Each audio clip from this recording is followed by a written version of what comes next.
Asset. Yes, we do.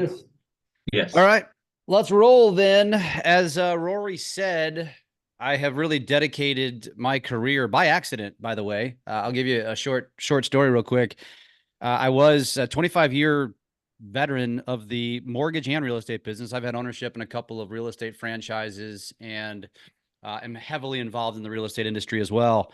And it was about 8 years ago, 9 years ago, 2015, 16, roughly, that we made a change. And I decided when we made that change, which was leaving USA Mortgage at the time, that I had to figure out how to differentiate. And you guys, I think most of you on this call, probably anybody who's been in real estate, you've probably not been at the same brokerage your entire career. So you know exactly what I'm talking about. You know that when you make a change, oftentimes there's some marketing that is required, and there's some evolution of a brand, and there's you need to let your sphere of influence know. And this is kind of where I was, and what happened is since we were leaving the company with the number one market share, I had to figure out, all right, how am I going to differentiate, and how am I going to bring attention to this new name that was coming to town. And this was right about the time Facebook Live was becoming a thing. And so if you asked me, did you have the foresight of where the world was going to go? I would be lying if I said I did. I simply saw an opportunity where I thought that my who were peers, who are now going to be competitors, would not gravitate towards this, which was video. Video then led to social media because that became the vehicle. And now here we are in a year where I know, because I'm having these conversations. It's the reason why I switched careers, is because my phone is ringing off the hook with people asking me for help. Because they realize that the way that we've always done things, which also kind of leans into the definition of insanity, is not the way we're going to be able to continue to thrive. And although some of you will probably be able to utilize traditional, I will call them, strategies and do all right, it's going to be the agent and the brokerage that understands how to own the mind share of a geographic area that is going to find the most success. And gone are the days where billboards or signs in yards or television ads, radio ads, and all these things are going to be those vehicles. It's just not going to be the way anymore. It's all going to be through social. And so I really believe, and I'm living it, that attention is our number one asset as a business, not just as real estate agents or as a real estate industry, but every business. Attention is the number one asset. And so today I'm really going to focus on talking about reframing how you use social media, because we as an industry have it incredibly wrong. And I'm going to talk about that. We're going to talk about maybe why that is, and help you reframe how you look at it, and hopefully how you use social media, so you spend less time watching cat videos and more time using it as a prospecting tool. So as we get started here, the first thing and the most obvious thing is for us to get connected. So if we're not connected on the social media channel where you spend the most time, let's connect. I say that not selfishly. I say that because I come from a place of contribution on my social media. Everything that I do is designed to do one of two things. It's either designed to teach, or it is designed to inspire. And so you will find on my social channels, especially Instagram and Facebook, it's very much geared towards the real estate industry. My TikTok has become a geo strategy all around the Lake of the Ozarks, which has since caused me to start new channels. And I'm approaching 100,000 followers across my channels just around this geographic area, which is creating a ton of opportunities for my businesses, and that's plural. And so it's all because of social. So let's get connected. I'm very easy to find on social. You can find me by my name on all of my channels. That's your first tip of the day. Don't overthink what you call yourself on your socials, especially Instagram. I see so many agents call themselves some goofy, cutesy name because they think it's fun. But you need to think about this as a kind of like a CRM, as a way to stay in touch with your past customers. And how do your past customers know you? They know you by your name. So try to simplify what your name is across your socials, and keep it consistent across all of your socials, so that you are easily findable, because that is what we want to do. So as before I jump into the reframing, I want to start by just kind of talking about the elephant in the room, which is what I would consider the demonization of really technology, not just social media. And remind any of you who are here today, which if you're here today or if you're watching this, you're probably in the camp of, I realize I need to be embracing this. But you may come from the side of the fence that says, I cannot stand social media. And that's okay. That's okay if you don't like social media. Frankly, I don't spend a lot of time on it outside of creation myself, creation and notifications and engagement. I don't scroll much.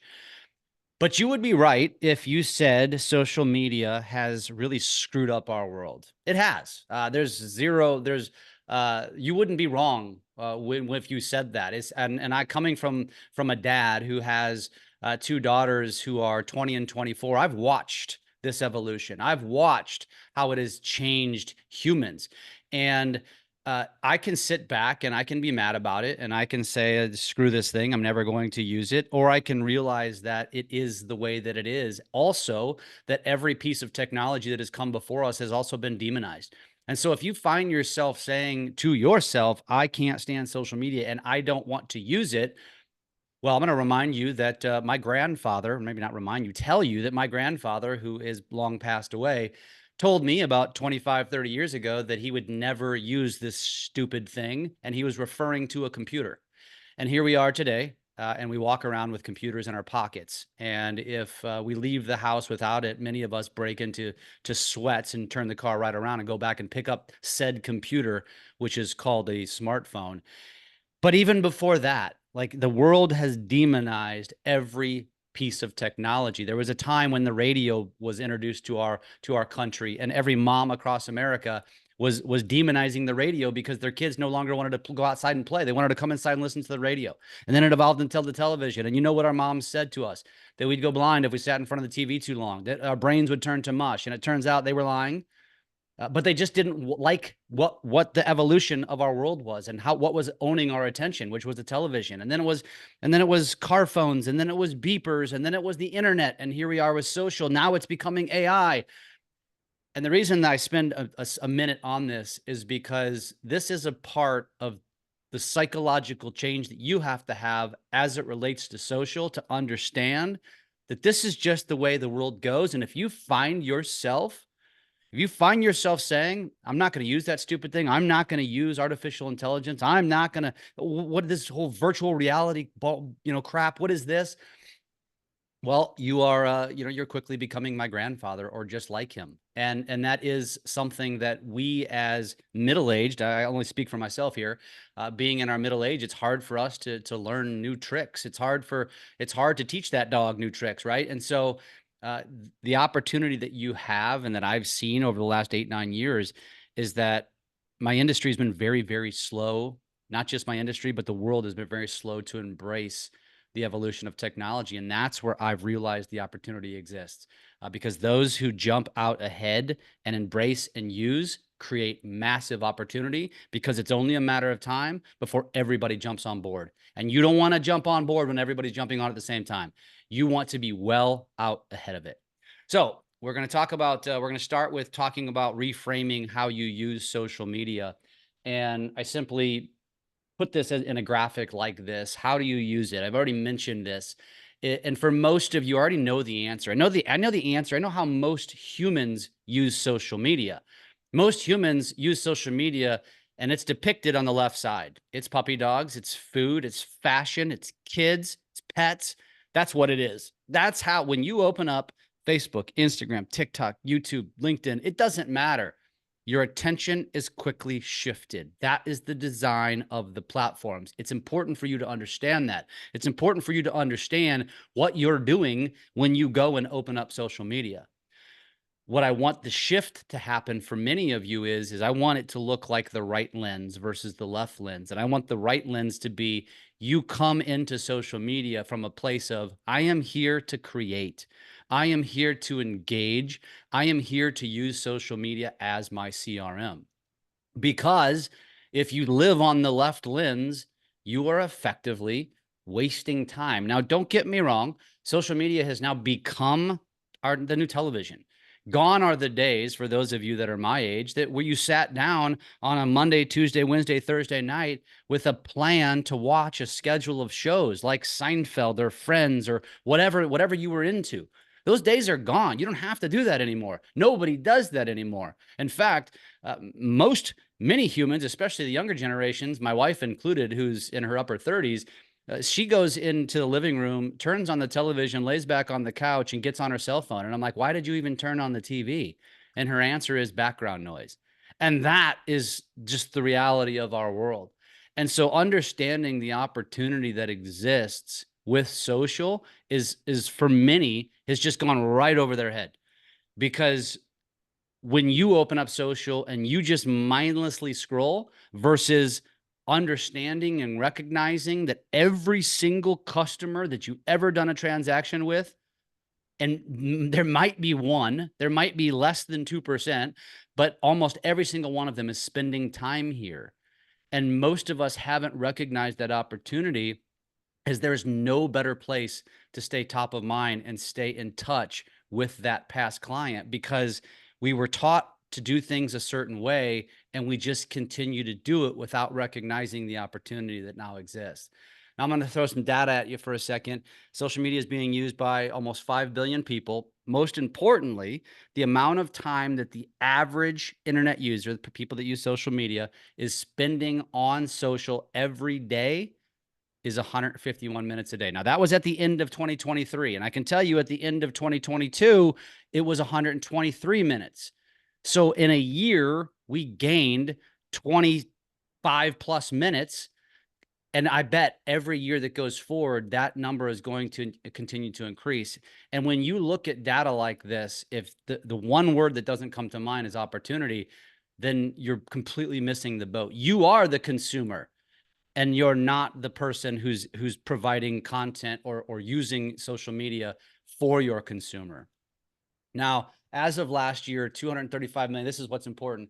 235 million people aged 18 and older, that's really what matters to our industry, use social media. That's almost 90% of the population of that age. My argument would be that the 11+% that's not on social media is probably in a retirement home, doesn't have a cell phone anymore, or is literally off the grid. You are a unicorn if you don't use social media anymore. And if you don't use social media, first of all, I applaud you. But second of all, you're missing a hell of a lot of opportunity. There is a use for it. Whether or not you want to spend time on it or not, you should be using it as a vehicle to stay top of mind, and maybe using it as a CRM. There's no better place to reach your customer. And here's the best way I can describe this. Never in the history of mankind have you had the opportunity to market to your customer while they sat on the toilet. Never. Not in the history of mankind. Now, today, you all know it, and I know some of you are probably giggling about this, but when we go sit on the toilet, most of us bring our cell phones with us, and many of us sit there far too long scrolling TikTok or scrolling Instagram. It's just what we do. Also, I mean, most humans, when they wake up in the morning, they grab their phone. They immediately check the notifications. Many humans, when they lay down in bed at night, they're on their phone, scrolling social media. When they're in public transit, when they're sitting at every meal, when they're sitting in their office, when they should be being productive, they're scrolling videos mindlessly. This presents massive opportunity. So the first thing that you have to do is you have to recognize, all right, am I in that camp? Am I that person who is wasting 151 minutes a day on average scrolling? Whether it's 20 minutes, 151 minutes, 300 minutes, it doesn't matter. If you're just scrolling, which that might be your entertainment, that's fine, but you're missing out on some opportunity, because ultimately, as you're scrolling, I know most of you are scrolling past a variety of businesses that are just putting out top of mind awareness. And I want more of you to do that as well. So in my opinion, social media should be, and it is for me, I practice what I preach, should be your number one prospecting tool. And here's why. When we think about how we prospect or how we stay in touch with our clients from a traditional perspective in real estate, it looks like this. We call our clients, we text our clients, we email our clients, and for some of us, we door knock. We go out into public, we go to networking events, we do that sort of thing. It's not just door knocking in a neighborhood. But when you really think about the ways that we stay top of mind with our clients, and this can include sending them mailers that ultimately end up in the trash, usually before they even look at them. Are we meeting our clients where they want to be met? And the answer is no. Like there's not a human on the planet. Well, I take that back. There might be maybe a widowed person on the planet that actually enjoys to get your random phone call 2 years after their transaction, where you're just trying to stay top of mind and be cordial and be nice and stay in touch. I get it. But for somebody who's my age, if my real estate agent calls me a year, 2, 3, 5 years after my transaction, I'm going to be honest with you, unless I literally have nothing going on, I'm not picking up that phone call because I don't have time for small talk. That's just, and I believe I put myself in the shoes of consumers to understand their psychology. And I know that when I'm calling my consumers, when I'm texting them, when I'm emailing them, because, and the data doesn't lie, we know that many of our clients will unsubscribe from our CRMs anyway. We're not meeting them where they are or where they choose to be. And when you think about when you think about how social media works, if you just shifted your business so that you spent a little bit more effort consistently showing up on social by posting, you consistently showed up on social by engaging with your past customers and your referral partners, you need to understand that you're meeting that client where they chose to be. So it's far less invasive. And in fact, there is a psychological advantage. It's called dopamine. And I know you've all heard of dopamine, it's the feel good hormone. But when you think about how we traditionally prospect, which is arguably massively spammy and very annoying and really infringes on our consumers' time, when we meet them on social, when they're scrolling and see us on social, we're not invading their time because guess what? They have a choice to scroll past, right? But you still, just like a billboard, they did a drive-by and they saw your name. And let me tell you how much that costed you versus the billboard. That's right. Nothing. Nothing. And when your consumer goes onto social media to post and you show up by engaging with them, I'm going to tell you what happens because I'm going to tell you a quick little story. I'm going to use my wife as the example once again, because this is what happens. So my wife is like it's like the world when it comes to social media. She's on social media and she is just, I mean, she's a mass scroller. I mean, she's watching makeup and fashion and funny videos and all the things that she's on social just for fun, just for entertainment, right? When she posts, which is very inconsistent because she has no need to post, she's sharing things like our life, our family, our kids, our dogs, our travels, things like that, right? So when a human decides I have something to share with the world, I'm going to tell you right now, it means something to them. If they took the time to document, take pictures, take videos, maybe even edit a video and then post it to social media, it means something to them. So guess what happens? When that person posts, and I'm going to use my wife as the example, when she posts on social, when she posts a video and it performs well, here's exactly how it goes. It'll be like, Jeff, I just posted 5 minutes ago and my video's already got 2,000 views. And I'm like, great job, honey. And then like an hour later, she's like, Jeff, my video's up to 5,000 views. And then like 3 hours later, Jeff, it's at 20,000 views. And I'm thinking to myself, who cares? But of course, I don't say that because I like to stay married and I like to keep my wife in my corner. But what I'm recognizing as this is happening is that she is getting hit with that powerful hormone dopamine. And I'm thinking to myself, like, literally, if I had a product to sell to my wife, all I have to do is jump into that post, leave an authentic comment telling her how much I love her post. And guess who is going to raise up the ranks in her world in terms of who she feels better about? That's right. The people that take the time to comment. It's a very simple strategy, but when you think about how we do it traditionally versus how we could and should be doing it, this is massively powerful. And so with that thought, I teach and I coach all of my clients. I tell them, listen, there's 3 non-negotiables on social. So when somebody enters into my coaching platform, I tell them, we talk about this reframing. I teach this kind of stuff. And then I say, listen, here's where I want you to shift the way you're using social. And it starts with these three non-negotiables. And the first one is not what you might think, because we have been jaded to believe that virality, that the amount of views that we get, or that creating more content is the ticket. And it is important, but it's not number one. Number one is simply outreach, because most of us aren't doing this. Now, I know that for many of you as real estate agents, when you got into the industry, your broker or your mentor, somebody probably told you that you should create a list. Like, it could be a list of, hey, who's your friends and family? It's a list of maybe people that you came from. Maybe you were a teacher before. You should create a list of all the teachers that you work with. Maybe you came from a different industry. You should create a list of the people that could possibly use you as a real estate agent, right? You should have created that list. If you haven't created this list, you need to create one. It just create a list, alphabetize it from A to Z. Now, traditionally, what a broker, mentor, coach told you was that you need to build a cadence for how you stay in touch with these people. And so for many of you, you might call them once a quarter. You might do a pop by once a year. You might send them a text every so often. You might send them a gift. You might send them a mail, or you do all these things, right? Traditional things. But what many of us are missing the opportunity on is connecting with them on social. And I would argue, and I'll digress for a second and say that every single real estate agent, when you sit down with a buyer or seller, you don't have a problem asking them questions like, can I get your email? Can I get your cell phone? Let me have your address. For you overachievers, you ask questions like, when's your birthday? When's your anniversary? You definitely write down their home anniversary. Some of you ask for their pet names. Some of you get to know their kids. Some of you ask their sport teams. Why do you do this? So you have an excuse to stay in touch with them, so you know who they are as humans.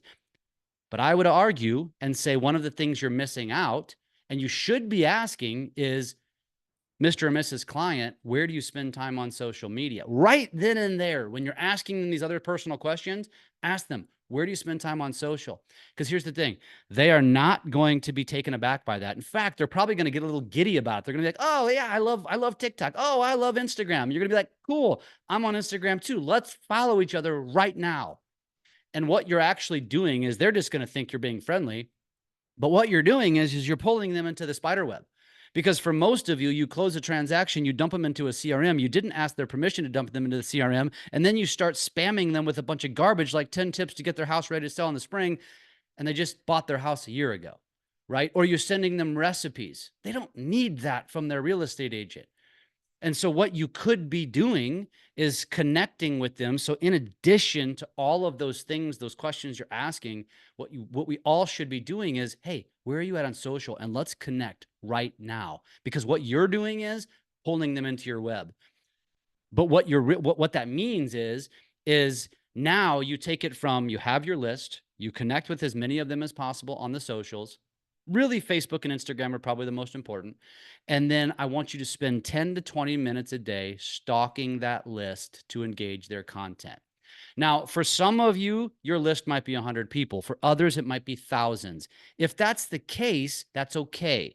I don't want you to go through your list A to Z if you have 1,000 people on your list every single day. Break that list into chunks and go through A through D on Monday, and then E through whatever on Tuesday, and so on. And once you get to Z, you rinse and repeat. And you build into your schedule 10 to 20 minutes a day to literally go to social, go down your list, look up Bob, Sally, Mary, etc. See if they've posted. If they've posted, don't miss the opportunity to leave an authentic comment to hit them with dopamine. That's it. And the reality is, for most of you, this won't even take 10 to 20 minutes a day. You know why? Because most of your consumers are just like my wife. They post once every blue moon. The idea is, don't miss the opportunity, because if you did this, and you all could test this, if you just spent a week and you go through your list, the list that I hope you have already created, and you stalk your customers, you're going to find that most of them don't post all that often. So this isn't going to be massively time consuming, but also here's what you're also going to find. You're going to find that these people don't get a lot of engagement. The only people commenting on their posts is their spouse or their kids or their cousin in Iowa. Like, that's it, because that's ultimately what social was designed for. That presents opportunity for you. And that is a prospecting tool that we all should be building into our daily rituals. This is 1A on what you should be doing for your non-negotiables. Now, I will tell you that if I stop talking right now and you implemented this tomorrow, it will have an impact on your business. However, if you stop here, it's like going to a gunfight with an 8-chamber gun and only having 2 bullets. It could work. You might get lucky and the bullet might hit might be the one when you pull the trigger, but that would be really stupid, right? If you go to a gunfight, you're going to fill every chamber with bullets, right? And so that's where, when you're doing something like this, you now need to complement it and exaggerate it with content creation, because not only are you hitting them with dopamine when you're doing this, but you're also teaching the algorithm. So there is a science behind social. And I've studied this because I want it to work, and it works incredibly well for me because I understand the science behind it. And what I mean by that is, if you start doing this outreach, and let's just say Rory, I'm his customer, right? And he comes and he stalks me, and he sees that I posted something about a golf tournament over the weekend, and he leaves an authentic comment, and I notice that, right? The odds are I'm going to, at the very least, like that his comment. And for many, they're going to comment back. Well, guess what's happening when you're doing that? You're teaching the algorithm that you two have something in common. And if you understand that every social media platform's goal is the same, it's to hold the user on the platform. And we'll talk a little bit more about this. The object of the game, I call it a game, for Facebook, Instagram, TikTok, YouTube, LinkedIn, all of them, is to hold the audience on the platform. And so what it's looking for, it wants to understand what you're watching. So if you're the type of person who is constantly consuming political content, and you can't quite figure out why every time you open up Facebook, it's constantly filled with political content, that's because that's what you're engaging. Or if you're a middle-aged man, somebody just told me this the other day, and he goes, every time I open up Instagram, my wife looks at my Instagram, it's always women in bikinis. And he's like, I swear, I'm not doing. And I'm like, dude, yes, the algorithm is not stupid. It's either judging you based upon the fact that you're a middle-aged man, or you are, in fact, looking at women in bikinis. And that's what it's going to continue to show you. You can train the algorithm what you want it to show you. But you could also train the algorithm who are the people that you want your content to show up in front of. So when you are intentionally going out and engaging with all of your past customers, your SOI, your friends and family, the algorithm is paying attention. So now when you start to create content, guess who it's going to show up on? Guess what it's going to do? It's going to show up on their feed, right? It's going to increase the likelihood that your content shows up on their feed. Because what I want you all to understand is that one of the misconceptions about social is we think, well, I have a Facebook account, I have 1,000 friends, so when I post my favorite recipe, all 1,000 friends see my post. That's incredibly wrong. In fact, maybe if you're lucky, 10% see it. And that's if you're lucky. Because here's the way it works. When you post something on social media, the algorithm takes it and drops it to a bucket of people. Let's call it roughly 100 people. We don't know the exact number, but let's call it about 100. Of that 100 people that it shows your content to, 15%, so for easy math, 15 people are people that you're already friends with. The other 85 are non-followers. Why does the algorithm do that? Because it's testing your content to see if it's interesting to people that aren't your friends. Because if it is, then it's going to open it up and show it to more people. If it's not, if nobody cares, it's buried, it's gone. It literally goes to a wasteland of social media. It's in a graveyard. And so we think, because when we open up our Facebook and I can see my post on my feed, that it must exist on my client's feed too. Wrong. It's gone. They never saw it. It was never there. So if you're not figuring out what content resonates or gets engagement, you're literally wasting your time. And that's part of the reason why, which I will allude to later, why the consumer sentiment towards our industry is so poor right now. I believe the answer is social media. And it shouldn't be that way, because when you really think about it, and I guess I'll just get ahead of myself here, when you think about what we do as an industry, I would argue we are providing something for a consumer that's a top 3 thing that they're going to do in their life. I say three because number one should probably be marriage or kids. And then you can change that in any order, one or two, marriage, kids, however order you want to put that. And then number three, buying a house. We as an industry, we as professionals should be celebrated. Yet here we are in a world where we're vilified. And it's really messed up. And part of the reason why I believe there's a big reason for that is because of social media. And I think there's two reasons why. Number one, we've taken to an outlet, a vehicle that was designed for social connection, and we've spammed the world with self-serving content. Just listed, just sold. Here's an open house. Here's my picture at closing. Look at the award that I won. That's what we've done to the world. They opened up Facebook not to see how much money you make, not to see how many houses you're selling. They opened up social media for social connection. And I'll get further down that path here in a minute because I'm going down a rabbit hole. So I'm going to back myself up to this content creation. And I don't have enough time today to teach this. I do teach content creation. Rory is a great student who takes great pride in learning this because this is an artwork. Content creation is what causes most people to never create content. And there's a lot of reasons why. They don't like how you look, you don't like how you sound, but for the most part, the reason why most of you aren't creating content is because it's hard. It's just like when January 1st comes around every year and you say, I'm going to lose 20 pounds this year. And then guess what happens by February? You stop going to the gym, right? It's just like for the person who says, you know what, this year I'm going to run a marathon. And you go out and you try to run 5 miles before you ran a mile. Like it doesn't work that way. Like anything that we've learned how to do in our life, including walking, talking, riding a bike, swimming, all these things, we didn't learn on the first try. It took time. It took practice. Content creation is the same thing. What takes me 5 minutes will take you 90 minutes. And that is exactly why people quit.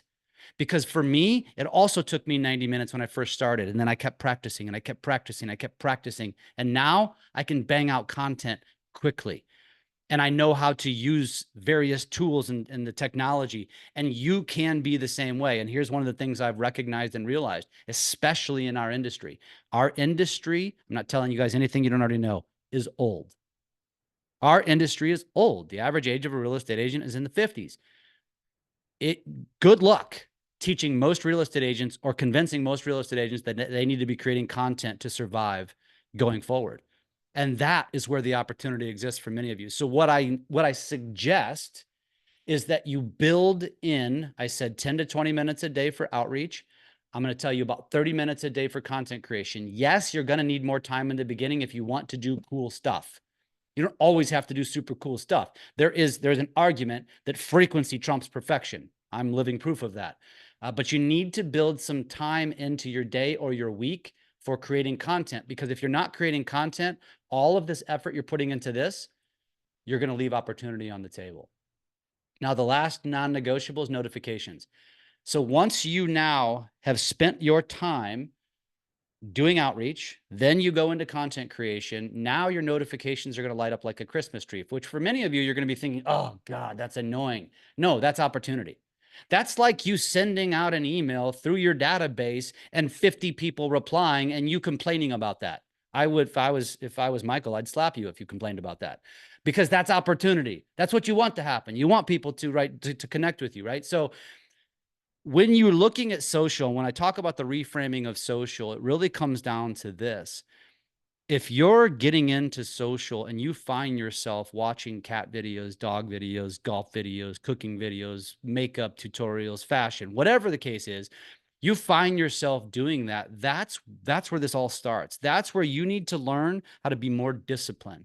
You need to learn discipline so that when you open up social, your primary objectives are outreach, number one, content creation, whatever the cadence you choose, and then making sure, because here's the deal. If you go onto social and do outreach and touch and comment and engage with your people, and you're creating content, and then they're replying back to you, the platforms are designed to tell you, hey, somebody messaged you, somebody responded, somebody liked your comment. That's what you want to happen. And so if you do number one and number two and then ignore number three, then you're going to leave a lot of opportunity on the table, because these are people that are wanting to engage with you. Now, I will say this. The comment that I get a lot from a lot of real estate agents is, well, what's my ROI? And I'm going to tell you right now, that question is very linear. And if you asked that question to Zillow, they're probably not going to have a very good answer. And here's why. Because if you go to buy leads, and I use Zillow just because it's the most common name, there's obviously many options out there. But if you go to a Zillow or Realtor.com or one of the many options that are out there and say, well, what's my ROI going to be? Their answer is going to be, it depends how good you are at follow-up. It's going to depend, actually, I take that back. The first answer is going to be, it depends how fast you can reply and get a hold of these people. Then we all know that most leads are not buying tomorrow or selling tomorrow. It's probably 12, 18, 24 months out. So then the next response is, then it depends on your follow-up. This is why most people quit leads. This is why most people quit doing mailers. This is why most people quit pretty much every strategy that exists in our business. Why? Because there is no get rich quick. No matter what it is that you do, it's going to take discipline, and it's going to take a commitment to doing this over a period of time so that it could potentially change your life. You know why I love social so much? Because based on what I just told you, you really don't need to be allocating more than an hour a day. I don't want you to stop doing traditional prospecting. In fact, if you start employing social with your traditional prospecting, door knocking, phone calls, text messages, networking, you're going to find that the response is going to increase, because now you've been hitting those people with the dopamine, which changes the way they look at you. So now when you call that customer after you've been showing them love on social, they're much more inclined to pick up the phone because you've been making them feel good. Does that make sense? Same thing with a text message. Same thing when you see somebody at church, when you see somebody in the grocery store. All of a sudden, you become not only recognizable, but you become a welcome figure. Like, hey, Jeff, so great to see you. They don't even realize why they have this affinity towards you now. And the reason why is because you're basically hitting them with dopamine. That's what's happening. So as we look at social and as we look at content strategies, because I know that's probably the next question. And as I mentioned, we don't have a ton of time to go deep on content strategies, but I will give you some high level stuff, is understanding how to be a resource to our audience. And as I mentioned, our industry's done it all wrong. It's not your fault as a real estate agent, because really, as an industry, we're kind of like a monkey see, monkey do industry. I don't know at what point in time we decided that it was a good idea to take a picture at closing and post it to social media. And by the way, I was guilty of that too at one time. But when you really think about doing that, why does no other industry do that? And what makes it social media worthy? Because in my opinion, a doctor who saves a life, they should be the ones in the recovery room taking a selfie with the patient saying, hey, let's take a picture and I'm going to post it to social, let everybody know that I saved your life. But doctors don't do that. My auto mechanic, when they save my ass by fixing my car, or maybe even more so my boat, that's probably more important to me. They don't ever say to me, hey, let's take a quick selfie and let me post it to social. But we as an industry have become insanely self-serving as it relates to this. Now, there is a purpose behind that. I'm not advocating to not do that. But when I go to a real estate agent's feed and their entire feed is filled with just listed, just sold, open house, pictures at closing, awards, and then I look at their engagement and it's basically dead, and they tell me social media doesn't work, and I'm like, no, it does work. It's not working for you because you're not doing it correctly, because nobody gives a crap about any of this stuff. If you go, any of you, open up your feeds right now and you scroll your posts, you'll see a pattern. And you'll see that when you do post something about your puppy dog or your kids or your family or spouse, it gets more engagement than the post about your listing. That's not by accident. That's your audience telling you we don't care, or telling you we do care. That's very simple. And so what you all want to understand, and again reframe, is, how do I become a resource to my audience? And it helps to understand why people are on social media. I've already mentioned this. People are on social media. Facebook was created for college students to stay in touch with the people that they left high school with. That's why it was created. And then, as my kids would say, you boomers took it over and we left. And that's also a factual statement. If you talk to any young adult nowadays, they'll tell you they don't spend much time on Facebook. But social media was created for social connection. That's why it was started, and that's never changed. It has since evolved into entertainment. This is like social media. TikTok is the new Seinfeld. TikTok is the new Friends. Instagram Reels are the new Star Trek, whatever the hell show you want to show. I probably just aged myself by saying that. But that's what it is. It's entertainment now.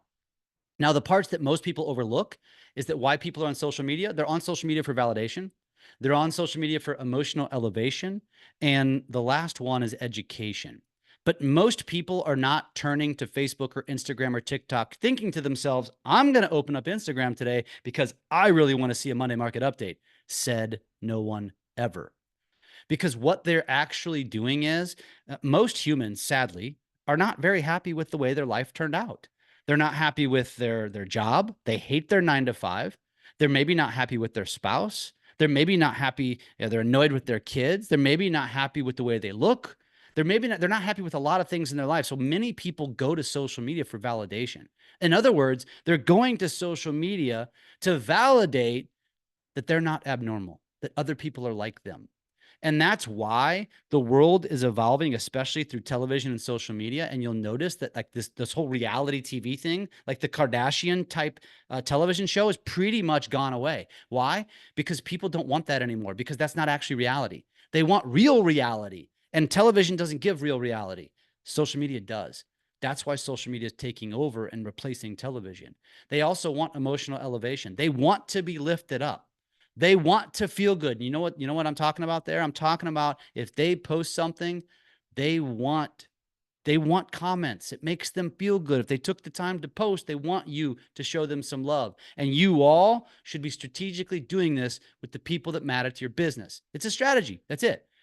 Education, I'm talking more about like guys like me who are not very handy. And if I need to fix something in my house, the first thing I do is go to YouTube and watch a video.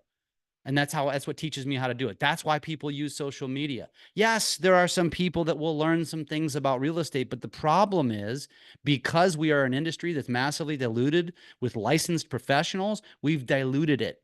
And so we've since annoyed the piss out of the world. Social media needs less of this. Home buying and mortgage tips. It needs less market updates. It needs less just listed, just sold open houses. It needs less interviews with industry professionals, and it needs less home improvement tips. I'm not saying they don't belong. But when that is your entire strategy, or that's the thing that you lean towards when you're thinking to yourself, what am I supposed to post about? Well, as a real estate agent, I'm just going to go interview my lender, and I'm going to interview my title person, and I'm going to interview my inspector. No, nobody's opening up social to watch that stuff. And you can try it and see what happens. The worst thing that's going to happen is nobody's going to watch it, which is probably what's going to happen. But I can tell you right now, that's the reason why we are where we are in this world, is because of that. There's 2 reasons why. Now, y'all know about this, right? Y'all know about the NAR verdict. I don't have to tell you about it. But I'm going to tell you a little quick story about it. And I've since run across a lot about what I'm ready to show you. The NAR verdict came out. It was mid-November-ish, maybe early November. It was a Tuesday when that word came out.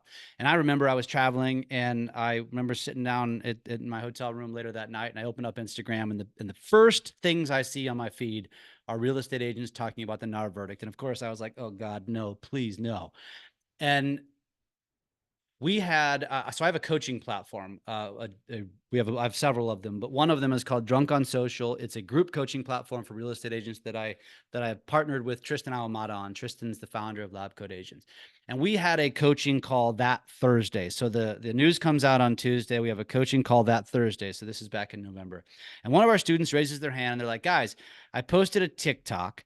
And I talked about the NAR verdict, and it performed really well. And by really well, I mean he had about 300 followers on TikTok, so very average at best. And this video got 8,000 views, so that's viral relative to his following. It performed really well. It also had over 180 comments.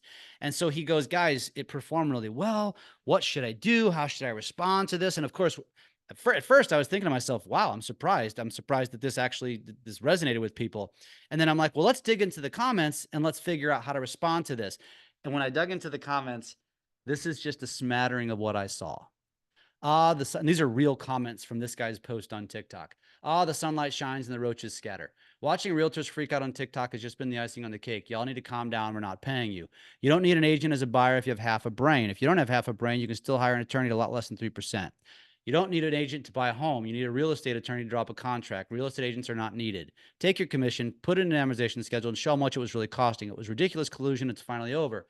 Paying 3 to 6% of the home's value to an agent is utterly moronic. Real estate agents are worthless. They don't sell. They facilitate the process, collect huge profits. Or just work with the seller's agent. Fuck the buyer agent. These aren't my words here. Do you need a buyer's agent when you buy a car? No, you do not. We don't need any agents, paper pusher. You get the point, right? And I'm not here to beat you up. Okay, that's not my goal. But what I am trying to open your eyes towards, and I know all of you know this, you're literally living under a rock if you don't realize that the sentiment towards our industry is literally at the worst it's ever been. I would argue real estate agents are I would classify them as used car salesmen were 20 years ago, what the mortgage industry was back in 07 and 08. That's what real estate agents are right now. They're lower than the used car salesmen and mortgage brokers because those industries have since fixed their issues, which is exactly what needs to happen with real estate. But here's what I firmly believe. The reason why we're in this position, number one, I've already mentioned, because we have inundated and spammed the world with self-serving content. The other problem is, and this is I'm on two sides of the fence on this one, is that because our industry is so diluted and because so many agents have taken to social media, the creativity that has followed has been pretty impressive, AKA doing a video parody, dancing down a neighborhood street to some popular song.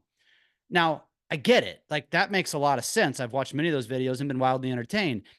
However, from a consumer's perspective, they're thinking to themselves, this is what I paid you $15K for? This is what you do? And so, not that we should stop being creative marketers. That's not the point. We still need to market. We still need to be creative. The problem is that we need to recognize that it's because of these two factors that we've effectively made in a world completely forget about why buyer's agents exist in the first place. And I don't even know if some of you know the answer to this question. The answer is there was a lawsuit in the 80s that ended in the early 90s because buyers were getting railroaded by sellers agents because buyers had no representation. To me, as an industry, rather than rushing to social, which is what most agents did after this November news came out, and they rushed to social to defend all of the things that a buyer's agent does, which made them actually look even more desperate, is what they should have done is gone to social and educated the world on, let me remind you why buyer's agents exist. It's because if buyer's agents go away, you're all going to get screwed again. And in 10 or 15 years, you're going to be begging for buyer's agents to come back again because seller's agents will take advantage of you. That's just reality. I'm not making this up. This is just factual stuff. So as a real estate agent in today's world, which is a dicey one, what you need to understand is, okay, what does my audience want more of? And so, yes, you do need to do the traditional marketing of your business, but it needs to be about 20% of the content that you put out.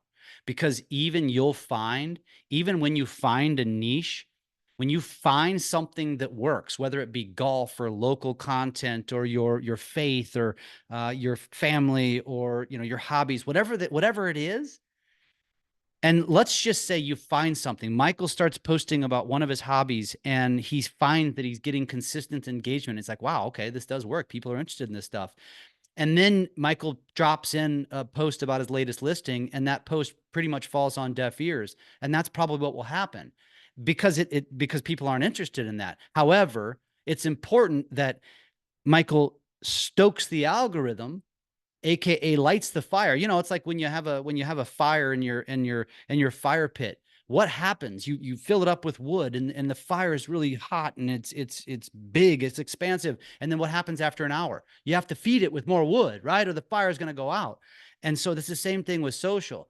The only way people are going to be seeing your just listed, just sold, just your tip videos, whatever it is about real estate, is to stoke the algorithm. And you stoke the algorithm by giving them content that they actually want to consume, like your family, like your kids, like your pets, like your travels, like whatever it is you're into.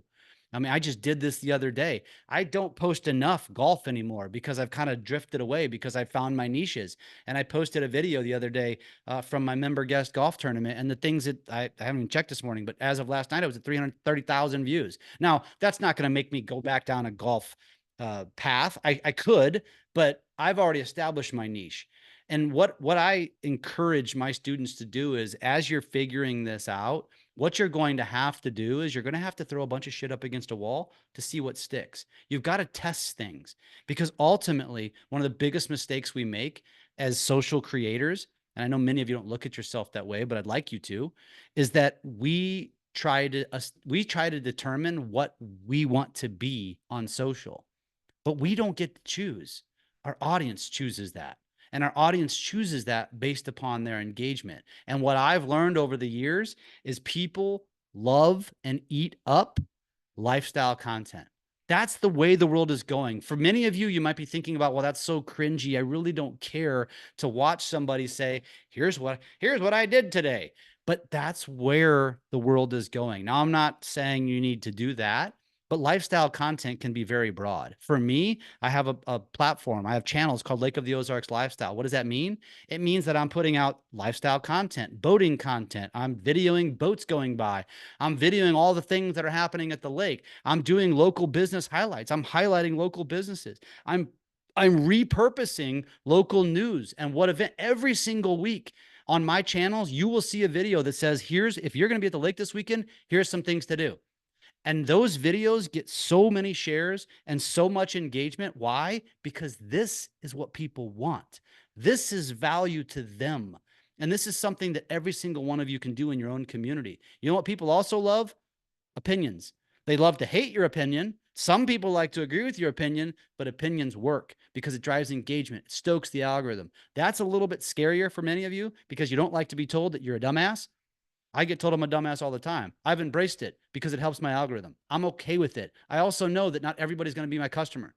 So I understand that the people that agree with some of my opinions are going to be the ones that become raving fans and will buy whatever it is I'm selling. And the people that don't agree with me probably were never going to fall into my algorithm in the first place. So I don't care. Behind the scenes of your life, the reality is people love backstage passes. We are nosy. And you all know this by hosting open houses. You all know this when you host an open house, there's usually one, two, maybe five neighbors that show up. They're not going to buy the house. They're just nosy. They just want to see what their neighbor's house, the inside of their house looks like. People love behind the scenes. They love to see what you're doing with your life. That's just the reality. And if you're willing to share that, you'll find that you will find more connections through social media. Problem solving and success stories as well, that we don't do enough of it. This can definitely lean back more towards real estate. Now, this can also apply to anything that you do in your life, from your hobbies to cooking to raising kids to you name it. But it also, every single time, Rory and I talked about this recently, I'm like, every single time you have a transaction, there's probably a story inside of that. And if there's not a story, there was probably something that you overcame to get them to the closing table. Tell the damn story. Like, turn it into something that actually is interesting, that somebody could learn something from, but make it a story and have some fun with it. That's what people are wanting to consume on social. Ultimately, this is what you're trying to build with people on social, is parasocial relationships.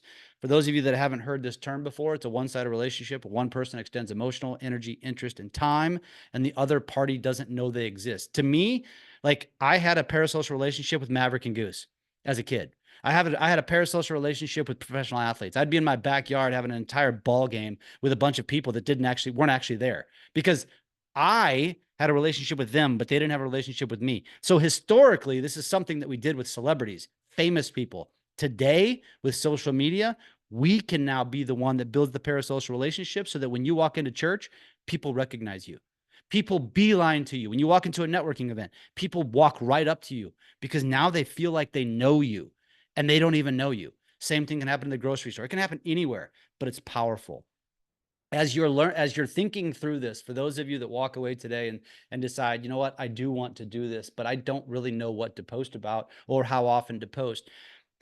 Here's what I challenge you to think about: is the content serving myself? So if it's real estate content, it's serving you, or is it serving them? Is it serving your audience? And so as I was going through this exercise 7, 8 years ago, I listened to Gary Vee a lot. I still do today because he still provides a lot of value to me as it relates to social. when I was getting into this 7, 8 years ago, Gary Vee was saying things like you should be posting 7 times a day. And today he actually says you should be posting like 78 times a day, which is really, it's arbitrary. He doesn't actually mean that. What he means when he says that is you should be posting as often as possible. And so when he was saying this to me back then, he was telling me that I was thinking to myself, okay, 7 times a day, I'm struggling to come up with something to post every single day. So I thought to myself back then, I've got to retrain my brain. And for many of you, that's where you're going to be today. You have to retrain your brain. So what I did is I took out some post-it notes and I thought to myself, I went through my camera and I was like, all right, what do I already document and I just don't do anything with? And so first things first, I had business. I wanted to become a social media video kind of influencer because I felt like there was a lot of opportunity there. I obviously am documenting a lot of things with my family. My family, we travel a lot. I'm a dad. I'm a husband. I look at it as reality TV, our own little personal reality TV show. And then I have my hobbies. We spend time at the Lake of the Ozarks. I'm a golfer. I'm a bird nerd. I have a bunch of bird feeders right outside my window here. We have bulldogs, and my wife and I are into fitness and health. And so I'm not a licensed trainer. I'm not a dietitian, none of these things. I'm just a average dude who just takes my health serious. But what I realized was these are the things that I'm already doing with my life. So I wasn't trying to create new content. I just needed to be better at documenting what I'm already doing. And so I took these post-it notes. I wrote these things down. It didn't look cool like this back then, but I wrote them down on post-it notes, and this is well before COVID.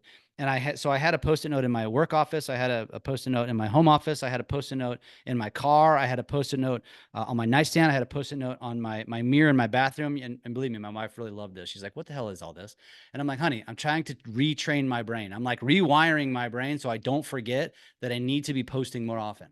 And so it worked for me. And so I just did this. I did something goofy like this, and which was just a reminder, because how many times for all of us are you sitting there, living life, and something happens and you're like, damn it, I wish I would have videoed that. I wish I would have captured that. And I get it, the whole you need to be present kind of thing. But what I learned was that, I'm just going to be quicker on the draw. I'm going to be quicker on the draw with my camera, because what's the worst thing that happens? The worst thing that happens is I document more of my kid's life. I document more of what my family's doing. And then we have those memories. And the best thing that happens is this actually works. And that's what I was telling myself back in 2016. Like, I don't know if this is going to work, but I'm going to try. I'm going to see if this works, because the one thing I felt at that time was who my biggest competitor, his name was Ron Mueller, who's now the president of USA Mortgage. He was my biggest competitor. I'm like, the one thing I don't think Ron's going to do is put himself in front of a camera and post on social. And so this is where I can beat Ron. And that's why I did this.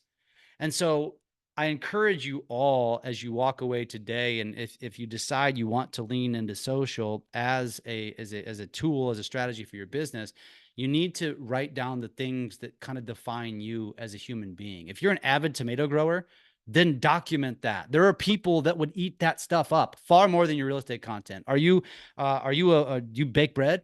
Like, that's popular nowadays. Sourdough, like, that's popular. Hey, you do that, document it. People will eat that shit up. Are you a golfer? Are you a pickleball player? What do you do? What is it that you're already doing? And just start sharing that stuff more often. And you're going to find that that resonates with people, and it brings them into your spider web, AKA your algorithm, and makes them connected to you, because you'd be surprised. Somebody might start following and connecting with you because they also love pickleball. And then they're going to start to see that you're also a real estate agent. And guess what happens? They become a raving fan. And all of a sudden it's like, I love this guy or gal because they're a pickleballer. Oh, and by the way, they sell real estate. Honey, when we sell our house, we're using this guy or gal. And that's how this can work.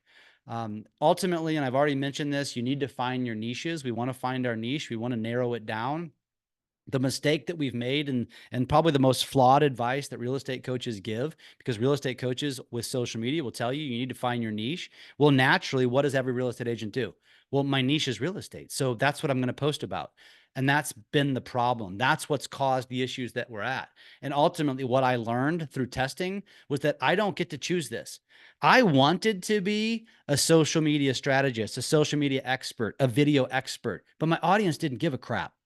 I wanted to be the person that real estate agents followed because I'm great at mortgages. You real estate agents didn't give a crap about that. So I eventually just shifted and started getting more authentic until I found my niches. And now here we are today, and I've got different niches on different channels, but it's creating a ton of opportunity because I let my audience dictate to me what they were the most interested in. And that's where I went with it. So I'm going to end with a couple of stats. This is something I heard on a podcast probably a couple of years ago now, but it talked about what the percentage of how people use social media. And this is how the stats go. 1% of social media users are considered creators. I would fall in that category. 9% are light engagers, like they throw out a like, a heart every once in a while. Maybe they'll comment every once in a while.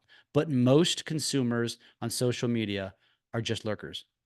They're just lurking. They're just watching. They're just scrolling. And for many of you, you fall into the 99%. So when you see this data, I want you to look at this and say, man, like that is opportunity. There's so much opportunity because my competition is not going to do it. And my consumer, everybody that I've ever sold a house to, or they've used me as their agent to buy a house, they are spending time scrolling these platforms. And you all have heard the NAR statistics. I haven't seen this recently, but the statistic goes something like this.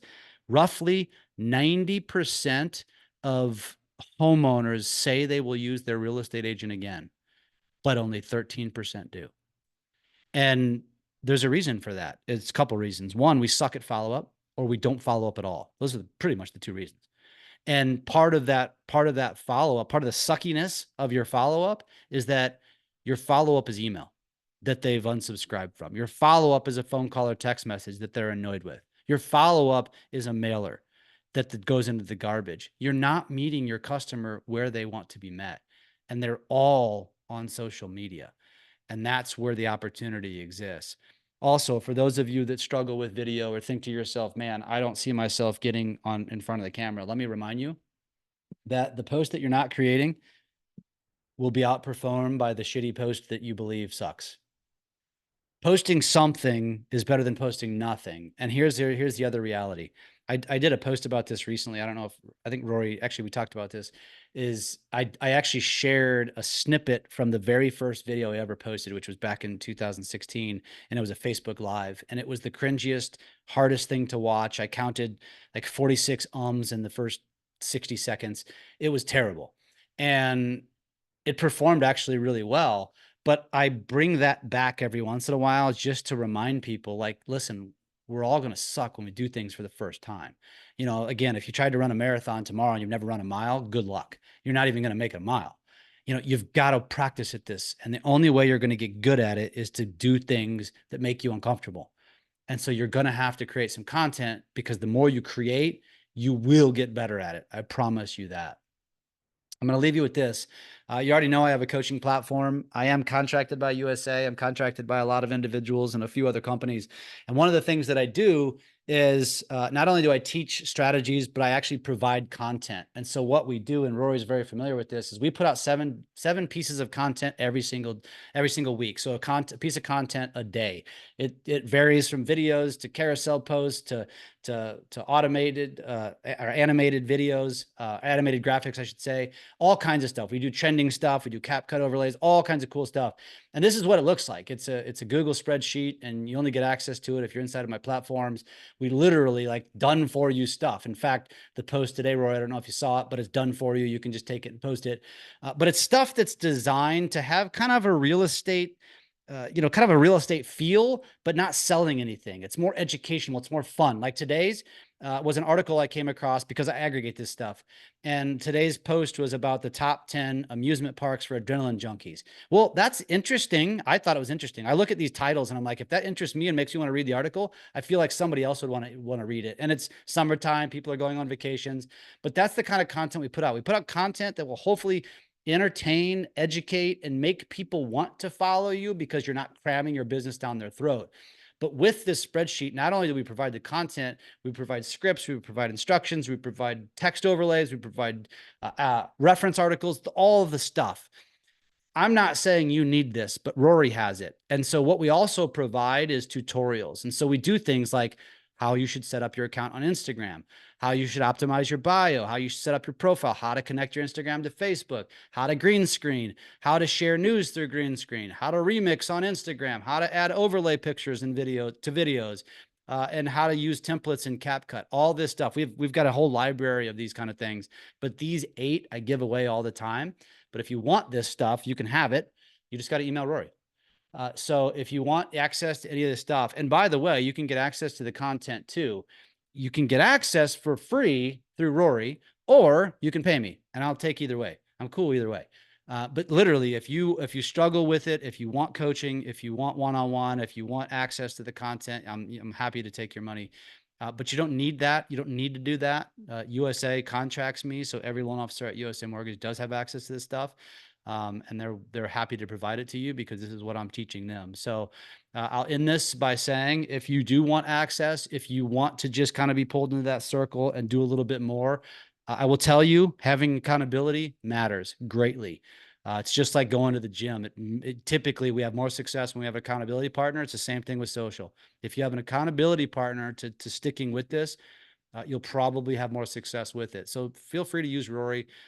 Make sure you email them, ask them for the tutorials, and then Rory just send in an email and she'll send everything over to you, and then you can pass it along. That's all I got, man. I think we're over the hour, so I'll stop here and see if we have any questions. No, that was awesome. That was amazing. Yeah, go ahead, Mike. Sorry. No, that's all right. Yeah, thank you so much. Go ahead, Rory. No, that was awesome. And you know, just even now I'm like, I'm not doing enough. You know, after watching this, it's you always feel that way, but you know, it really is amazing. Some of the stuff he breaks down makes it so simple. Even whenever I've given him an excuse, he's like, why aren't you using AI? Just put in what you want to do in ChatGPT, and it'll make the post for you. There's zero excuses. Because what I was running into is like, you know, I didn't feel like it. I'm like, well, it doesn't feel authentic if I'm feeling worn down or stressed. Like, that's normal. Like, that's that you post that. People relate to it. Yeah. So you know, there really is no excuse, but I'd love to share some of this content with you. I can't thank you enough, Jeff. This was awesome. And you know, look forward to keep growing. But thanks again for your time. And this was huge. Absolutely. Let us know what we can do for you. Yeah, and Jeff, wanted to say too, we do have some questions, if that's okay. Yeah, fire away. I think you answered this one by saying 20% already, but first one is, when posting on social media, do you recommend posting 100% business, or what percentage ratio do you suggest in terms of dividing the post between your personal post and business post? Yeah, there's no scientific equation to this, but just from my experience, I'd say 80-20. 80-20 personal stuff, 20% business. Again, when you kind of go back to the conversation about why are people on social media, if you inundate them with business, they're much less likely to follow or stay engaged with you. In fact, I didn't talk about that today, but I did mention that we talk about optimizing your bios. And what I mean by that is, when you're setting up your Instagram, you're setting up your Facebook, if somebody takes the time to go to your profile, which the only way they're going to do that is if you made a connection with them, you know, in real life, or because you created content that makes them curious. And if they go to your profiles and it looks like one big, like your cover photo on Facebook is a business card, I'm gonna tell you right now, consumers are gone. They're like, that's the last thing I want on my feed is more real estate content. And so what you really want to do is lean humanizing yourself. Your consumer would love to get to know that you're a dad, a mom, a grandparent, a dog lover, whatever it is that you are. That's what's going to pull them closer to you, because the more that they can feel they can connect with you, the more they're going to stay on your stuff. Their stuff's going to show up. They're going to engage with it, and you're going to stay top of mind. And when they go to sell or buy again, guess who they're going to think of first? Awesome. Thank you. And so that probably answers this question too. Like when you were talking about engaging on people's comments, there's a question, how do you, if you have a personal and business page, which one's better to utilize to engage? Your business page is effectively a graveyard. Your business page has really 2 functions. It's today's yellow pages. Notice we don't get yellow pages on our front doors anymore. And it is to run ads. So if you're running ads, Facebook business pages have a purpose. But if you're not running ads, your business page is dead. And so the very simple answer to your question is lean into your personal pages. And that's why 80-20. Because if you inundate your personal page with business, you're going to annoy people. You're going to piss them off. They're not going to follow. They're not going to engage. It's not going to work for you. So lean personal and then sporadically drop in some real estate stuff. Awesome. And then another one is, how important is it to use high resolution pictures, videos, and a real estate agent's marketing strategy? I think that hangs up a lot of agents like, oh, I don't have a good camera. I don't have this or that. So how important is that? Yeah, I mean, good question. So obviously, when you're creating content for the listing itself, you better do it professionally. Don't use a camera where your fingers and over the frame or the toilet seats up, things like that. But for social, it's different. Social, it can certainly be a hell of a lot more authentic. And I think many of you are seeing this because you see agents doing walkthroughs and cussing. You see agents going through listings and being super authentic. And so the answer to the question is to each their own. But I will tell you from my experience, I am leaning more and more raw content that I edit. I have an entire media team and they edit very, very little of what I create because I think audiences actually prefer a more raw piece of content than a professionally created piece of content on social media because they want to know that you didn't pay thousands of dollars. They want real. They just want authentic. And so I think, and you can, honestly, the best example that I can give you, Michael, is really just if you take a look at any of my Lake of the Ozarks pages, really Instagram or TikTok, you'll see how I do it. And I'm putting out the news. All I do is go to lakeexpo.com. If you're a Laker, you know what I'm talking about. They put out the news, they put out events. I just take their stuff. We've become friends. I put it behind me as a green screen on inside the app. And I just talk about what's going on that weekend. And that stuff performs like crazy. And it's super raw. It's super authentic. And I think it's why my channels are performing so well because people like that. Very cool. And you talked on this when you mentioned Gary Vee, but how often do you recommend posting on social media? It depends where you're at on the journey. If you are someone who falls in the category of, I've never taken this very serious, well, I don't expect you to post every day because that's not realistic. So I think what you really want to do is ultimately get to a point where you've found a cadence and you build in some consistency. So if you're at that place where you're like literally you're in kindergarten as it relates to social media, I'd say 1 to 3 times a week. Try to get in the habit of posting at least 1 to 3 times a week. If you're already there, just up your game. Get to 4 to 5. If you're already at 4 to 5, there's nothing wrong with going 7 days a week. There is no harm in showing up every single day. You cannot annoy your audience. Why? Because they can scroll right by you. And so I would encourage you to just do more than you're already doing. I will tell you, I used to be 7 days a week, sometimes even more than 7 days a week. I've since scaled back. Now I'm more like 5 days a week on my Instagram and Facebook. My TikTok, I try to be daily.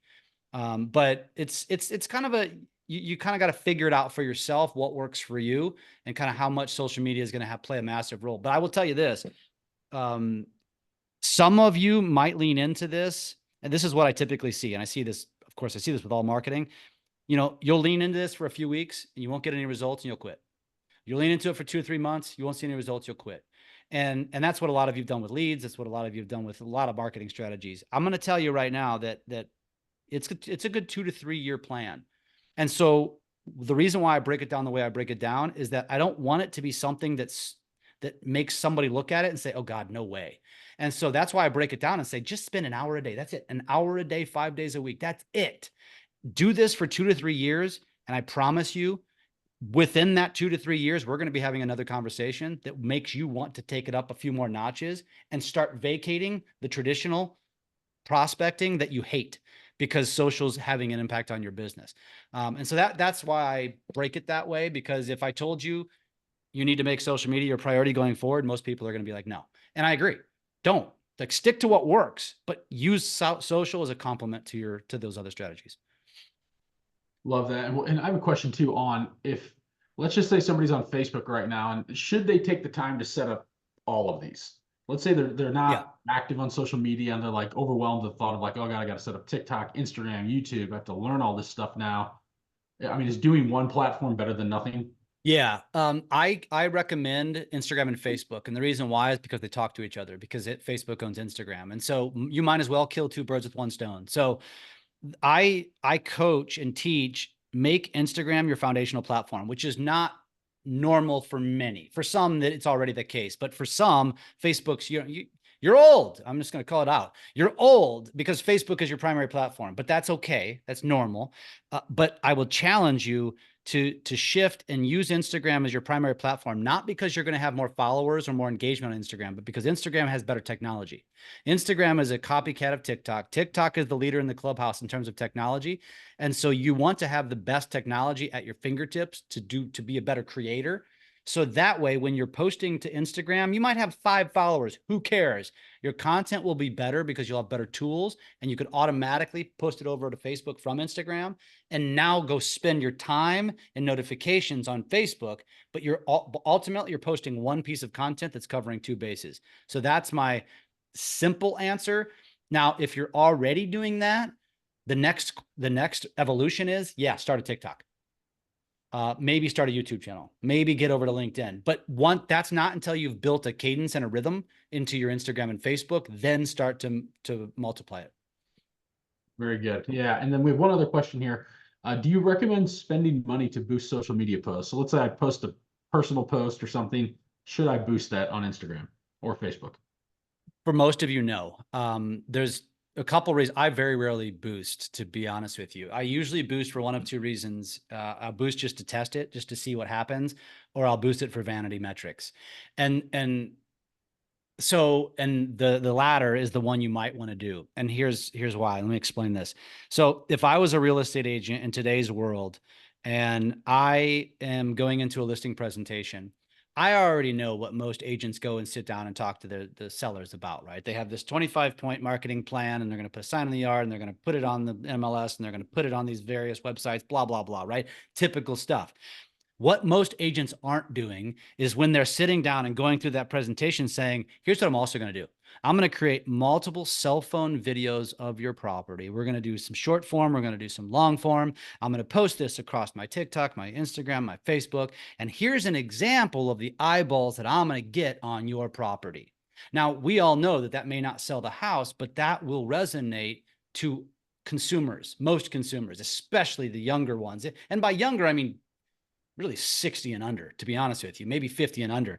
You tell them, you go in there, and let's just say they're interviewing 3 agents, and you go in there and show them some examples of how you get engagement on your content and how you're going to put their home in the spotlight. Oftentimes, I think a seller is going to be like, that stood out to me. I want to hire them. And so that would be a reason to boost, because most of you don't have the engagement that I have. So you're going to have to artificially do it. And the consumer is not going to know that you artificially did it. So yes, I would put some money behind it to artificially inflate some of your real estate content to make you look better if you go sit down. But if you're not going to use that in a listing presentation, don't waste your money. As far as leads are concerned, Michael, leads on social media is just as garbage as they are from Zillow. They're leads. It's going to be 1 in probably 200. They're just sniffing around. They didn't go to Facebook to buy a home. They just saw your listing. They wanted to see pictures. They put their email address in, and maybe it'll turn into a deal 2 years down the road. But I'm not a huge fan of social leads. But yeah, so I hope that answers your question. But it's kind of a loose answer. Yeah, definitely. And I would agree with that on leads too. Like we find that we're shooting for about 3% conversion on internet leads. 100 leads. 3% is good. If we convert 3, it's fantastic. Yeah. Yeah. Go ahead, Rory. One thing I just wanted to add to that, well, with it doing the social media on the listings is like you're also creating a team, like because they can share and interact with that post as well, and it's directly going to their family and friends. So the way you marketing it is going through them in a way.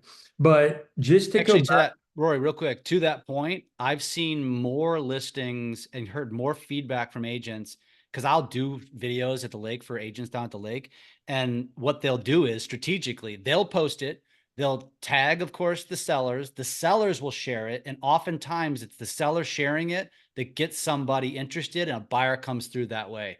And I've had a bunch of feedback. So don't underestimate that. Not to mention, when your seller, the seller wants to share the video to sell the property, but what's really happening is when the seller is sharing your video, guess what they're doing for you? They're marketing you as a real estate agent. Now their entire sphere on social is saying, that's what your agent did for you. That's awesome. Who was your agent? I want to hire them. So don't underestimate these things as marketing tools to get yourself out there. It's super powerful. Yeah.